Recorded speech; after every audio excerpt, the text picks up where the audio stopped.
ఇవాళ ఇంతకుముందు ఎన్నడూ లేని విధంగా ఉమ్మడి ఆంధ్రప్రదేశ్లో కావచ్చు, తెలంగాణలో కావచ్చు, ఎన్నడూ లేని విధంగా శాసనసభ షెడ్యూల్ అయి ప్రారంభమై బిజినెస్ గురించి ఒక్క మాట కూడా మాట్లాడకుండా మరి వాయిదా వేయడం అనేది చాలా ఆశ్చర్యకరం. చాలా ఇది ఇక్కడ మొత్తం చరిత్రలో ఇట్లా ఎప్పుడు కూడా ఇట్లా జరగలేదు.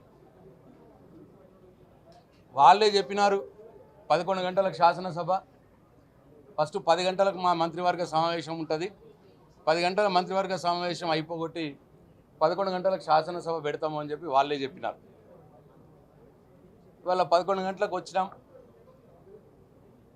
ఒక్క మంత్రి కూడా శాసనసభలో లేడు, ఒక ఎల్ఏ మినిస్టర్ తప్ప ఒక్క మంత్రి కూడా లేడు. ఇంకా మంత్రివర్గ సమావేశం జరుగుతున్నది కాబట్టి వాయిదా వేయాలని ఎల్ఏ మినిస్టర్ గారు చెప్పడం, స్పీకర్ గారు వాయిదా వేసి వెళ్ళిపోవడం, ఇది చాలా అవమానకరం. శాసనసభకు, శాసనసభ్యులందరినీ కూడా అవమానానికి గురి చేసే పరిస్థితి. మరి ప్రభుత్వం వారి యొక్క చేష్టల వల్ల తెలంగాణ రాష్ట్రం పరువు అయితే పోయింది. ఇవాళ తెలంగాణ రాష్ట్రం అన్ని రంగాల్లో వెనుకబడిపోతూ ఉన్నది. వాళ్ళ చేష్టల వల్ల, వాళ్ళ నిర్ణయాల వల్ల ఇవాళ శాసనసభ పరువు కూడా తీసే విధంగా ఇవాళ ఈ ప్రభుత్వం వ్యవహారం చేసింది. ఇది చాలా దుర్మార్గం. ఎందుకంటే వాళ్ళు ఒకవేళ మంత్రివర్గ సమావేశము 10 గంటలకు పెట్టుకొని 10 గంటలకు పెట్టుకొని 11 కల్లా శాసనసభ పెడతామని వాళ్ళే అన్నారు. మరి మంత్రివర్గ సమావేశంలో చర్చించవలసిన అంశం చాలా ముఖ్యమైన అంశాలు, బీసీలకు సంబంధించి, ఎస్సీ వర్గీకరణకు సంబంధించింది చాలా ముఖ్యమైన అంశాలు చర్చించాలి. దాన్ని వాళ్ళు ఒక అర్ధగంటలు ఎట్లా కంప్లీట్ చేసుకుంటామని మొదలు అనుకున్నారు,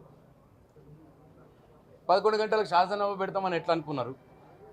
అసలు ఈ ప్రభుత్వం ఏమైనా ఆలోచనతోటి నడుస్తూ ఉన్నదా? ఇలా ప్రొసీజర్స్ ఏమైనా ఉన్నాయా?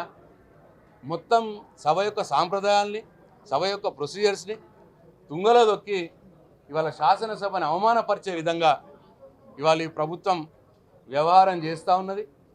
ఒకవేళ మంత్రివర్గ సమావేశం 8 గంటలకే పెట్టుకొని ఉండే, ఇంపార్టెంట్ విషయాలు కాబట్టి 2 గంటలు 3 గంటలు చర్చించాల్సింది ఉంటుంది అనుకుంటే 8 గంటలకే మంత్రివర్గ సమావేశం పెట్టుకొని నువ్వు 11 గంటలకు అసెంబ్లీ టైం ఇచ్చేది ఉండే. లేదు 10 గంటలకు మంత్రివర్గ సమావేశం పెట్టుకుంటే అసెంబ్లీని 12కో 1కో టైం ఇచ్చేది ఉండే, షెడ్యూల్ చేసేది ఉండే, రేపు పెట్టేది ఉండే.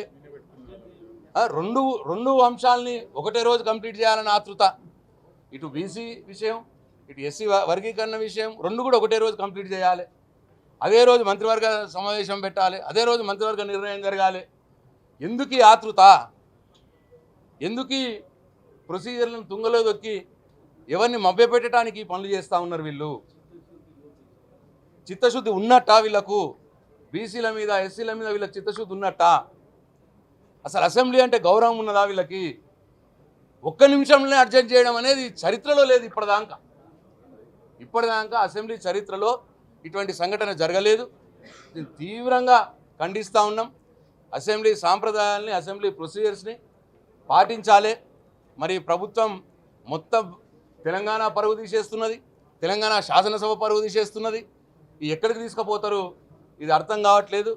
కాబట్టి టీఆర్ఎస్ ఎల్పీ పక్షాన తీవ్రంగా ఈ చర్యను, ఈ ఒక్క నిమిషాలనే అర్జెంట్ చేసుకొని పోయే చర్యను తీవ్రంగా ఖండిస్తూ ఉన్నాం.